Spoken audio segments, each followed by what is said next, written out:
I'm going to bop over here to this thing here. And we've got a few. This is a really fun looking one. This is, does that sound good to you? Yeah, let's do it. All right. This is Bear. Personal proof. Yep. Bear from Washington. Pronouns are he, him. Says he's a new believer, with very strong in your faith. And you say you have proof in your life. What other proof could people possibly need? How are you doing today, Bear? I'm very well, thank you very much. Awesome. So you said you have strong proof in your life, and what other proof could people possibly need? Would you mind giving me a little bit of details on what that proof is?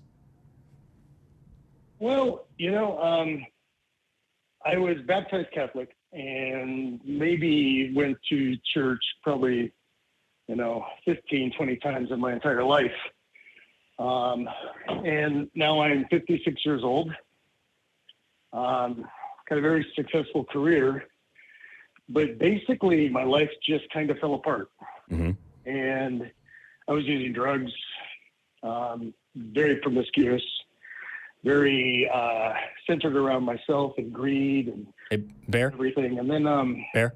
Yes. I'm sorry. I'm going to ask you this sincerely. I'm not trying to be a jerk and cut you off. I just genuinely want to ask, is your story about to be, I was at this horrible low point in my life. I was doing all these evil, sinful things, and then I found God, and then my life turned around, and all these wonderful things happened to me, and now the more I look for God, the more I find him everywhere I am. Is that what you're about to tell me?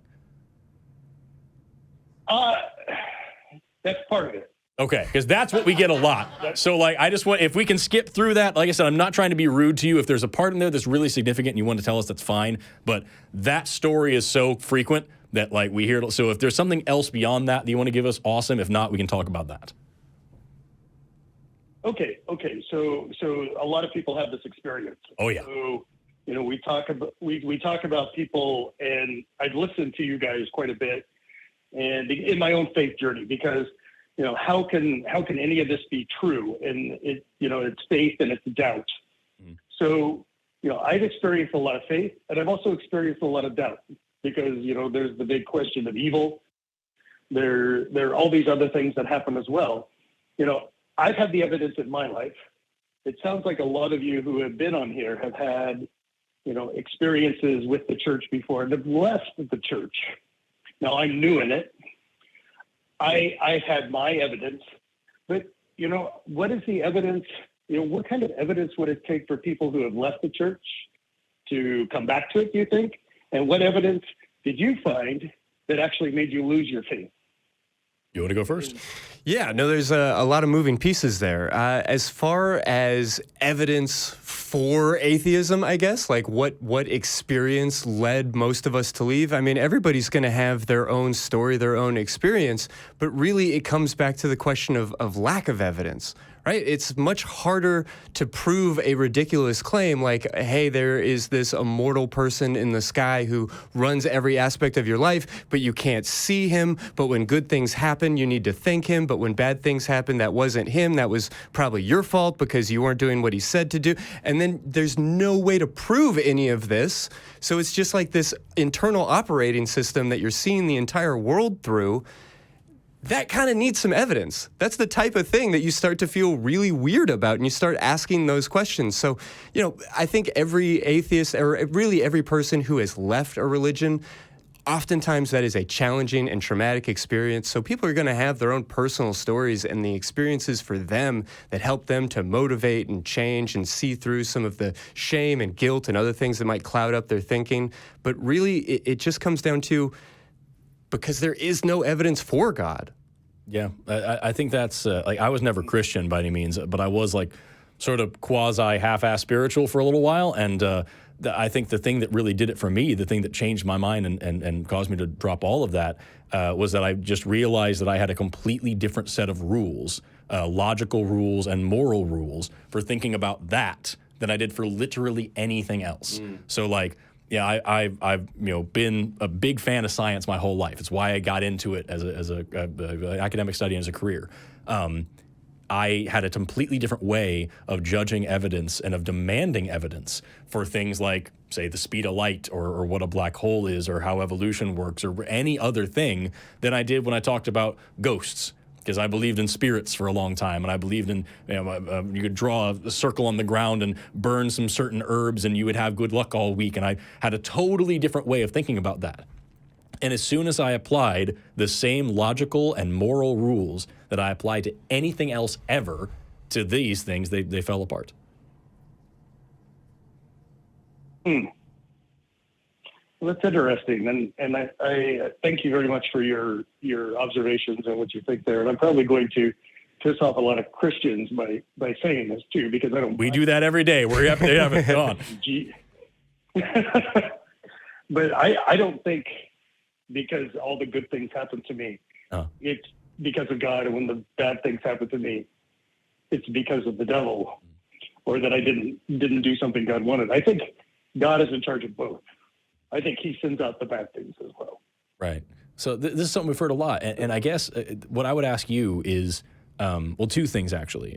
Pursuant to what I was just talking about with the same rules, would you like accept it if I was telling you that I believe in a different God than yours, one that's like wholly incompatible? If I told you that I believe that Christy here was actually God and he was in control of my life and all these things, and you can actually see him too, would that be, if I gave you the exact same story and the exact same reasoning that you've presented to us, or that you were going to before I cut you off, like, would that be good enough for you? Would it be convincing for you? And would you think that I had a good reason to be convinced?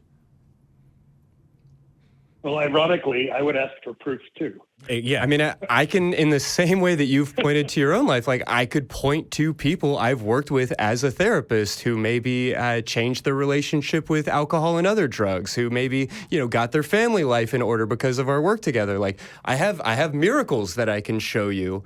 So why is that standard of proof different than your religious experience? No, I see your point. I'm a very logical person, and that's why I'm reaching out, because I want to know.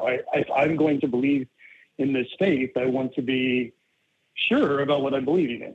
Right. Sure. Yeah. And I want to explore every avenue, because it's like they say, this pink cloud or whatever it is that I'm on right now. What if it fades, and then a lot of people who have found God, and then something bad happens to them, they turn around and turn away and are worse than they ever were before. So I want more concrete examples about, they talk about what is Christian apologetics, right? So what are some atheist apologetics? Because I want to explore both sides of the argument. And thank you guys for going on this journey with me, because I'm not going to just, take a leap of faith and jump into a well without knowing what's down there. Yeah, no, you've been a delight. Thank you so much for calling. And so as I said in another call, is that the only thing that we can say for sure about all atheists is that they don't believe in God. So to call it apologetic, I know you're being funny, but I would say the only thing that I could point to that we would say is that I don't have a reason to believe in it. There's no evidence for it. So the way that I usually phrase it is right behind this wall here where this TV is, there's an elephant standing there. You have three options now. You can say, I believe you, I don't believe you, or no, you can say, yes, there is, no, there isn't, or I don't believe you, I guess is a better way to phrase that. If you say, yes, there is, or no, there isn't, you need proof. You have to have evidence to back up that claim. But if you just say, I don't believe you, you're not saying there is no elephant. You're waiting for me to prove that there is. You're saying I don't have a reason to think that that's true. It's a pretty absurd claim. If I tell you that I went out for pizza last night, you have no reason to think that isn't true. You don't really need evidence for that claim. But an elephant behind this TV is pretty crazy. So that's where we're at with God. Is if you told me, that you watched a cool new show on Netflix, radical. I'm not going to ask you to prove that you have a Netflix account and all these other things. But if you tell me that there's for better or worse, for lack of a better term, an invisible man in the sky who's controlling, what the weather looks like and who gets pregnant and all these things, I'm going to need a fair bit more than I had a good feeling one time or it made me a better person, because those same claims are used for every other religion and also for lack of religion sometimes. No, I understand. I used to laugh in the face of people who used to talk about their big skydiving. Mm-hmm. It's just it wasn't for me. Yeah. And, but again, it's life can be objective and subjective. So just one quick question before we finish here is, if you would give me one resource to look into, one resource of someone who would challenge me on both sides of the fence, who would that be? Who would you recommend for me to explore this journey that I'm on with? Oh, I've got a few. Do you want to? Yeah, I don't know. This is out of left field, but I might recommend *Sapiens* by Yuval Noah Harari. That's good. Yeah, I was going to say you may have something to say about it. I know that book can be maybe a little bit aggressive in some of the claims that it makes or some of the oversimplification, but that's sort of what I like about it. That's what I'm looking for, because that book manages to take kind of all of human history and give you this 10,000-foot view. It's not directly about religion. It's not going to try and convince you of any particular narrative. But I think when you see the way that he crafts an understanding or a narrative of human history, you will start to understand how religion plays into that and maybe how it doesn't, even though that's not necessarily the way we'd like to be thinking about it. Yeah, that's a good one. And as far as I can give you a million books on secular Jew. Oh, sorry? Oh, excuse me. No, I said he's a secular Jew from Israel, correct? I think he might be. I'm not super familiar with his bio. Yeah, I'm not either. But I've heard a million good things about the book. I've yet to read it myself, but I've heard a lot of good things about it. I could give you a long list of cool biology books, especially bioanthropology books. But if you're looking for just debating whether God claims are useful, I'm a huge fan of Christopher Hitchens, man. He was a big hero of mine for a long time. Fair warning, when you're watching him, he's known for not being super nice, and there are a few times that even I was like, he's kind of a dick at this moment, but when you handle the same argument 50 billion times, I guess you get that way. But I love his anti-theism. I could be a dick too. That's fine. Yeah, exactly. Who among us? Among us? So I love his anti-theist positions where he isn't just saying that, God isn't real. He's also saying these God claims are harmful. They're corrosive to society. They're corrosive to the mind, and they're pretty shitty as well. And that's exactly how I feel. So he didn't say a lot of things that I didn't agree with. There for surely were a few of them, but I give him a listen. He was a really, really cool guy. And he wrote a lot of great books too. God is Not Great: How Religion Poisons Everything. It's a fascinating book. It's a very, very well-studied book. And then just one thing, since you're talking about biology, I looked at Aaron Ra.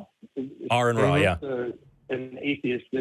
Aaron Ra. Yeah. He's I believe he's an anthropologist as well. He studied bioanthropology. Would you say his work is credible? Yeah, I've yet to hear anything bad about him. I haven't watched very much of his stuff myself, but what I've seen has been impressive, and I'm pretty sure he actually has a degree in anthropology as well, if I remember right. Super nice guy, I'll say that much. Yeah, he seems really nice. I've yet to meet him, but he seems extraordinarily kind. So I've yet to hear anything bad about him, and from what I've seen of him myself, he seems pretty cool. So yeah, I would check him out as well. Also, this guy has a YouTube channel too, if you're interested. Well, thank you very much, gentlemen. I appreciate it. I'll get *Sapiens* and go through it, and then if I have any questions, I'll come back on and ask you guys. By all means. Hope to. All right, Barry, you're awesome. Thank you so much for the call. I really appreciate it.